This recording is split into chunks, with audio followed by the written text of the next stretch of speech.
of all the things a groundnut, you know.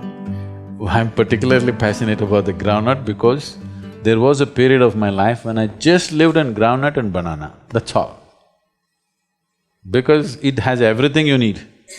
Just soaked groundnut, one handful, this much of groundnut soaked overnight, one banana, my entire day would go.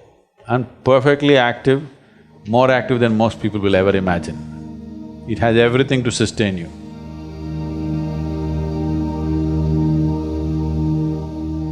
It's a complete food by itself. If you soak it for over 6 to 8 hours, it takes away certain aspects which are called as pitta. You know what's pitta? Allopathic doctors don't look at it, but the Ayurveda is based on this, Ushna, Shita and Pitta. It takes away the pitta, and taking this soaked groundnut, chewing it well and eating.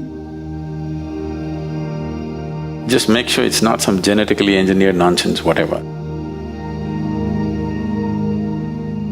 One thing is, it could be genetically modified. They are no more declaring which is modified, which is not.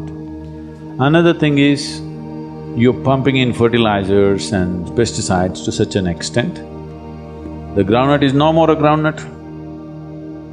Just make sure it's a more organic thing.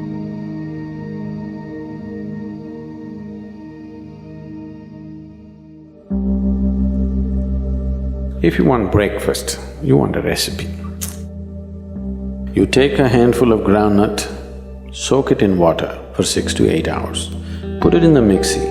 If you want to add some fruit, you add a banana, whatever you like. Banana goes well, you can add any other fruit.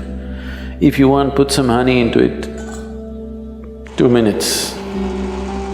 You have excellent breakfast ready. It takes 2 minutes to do it.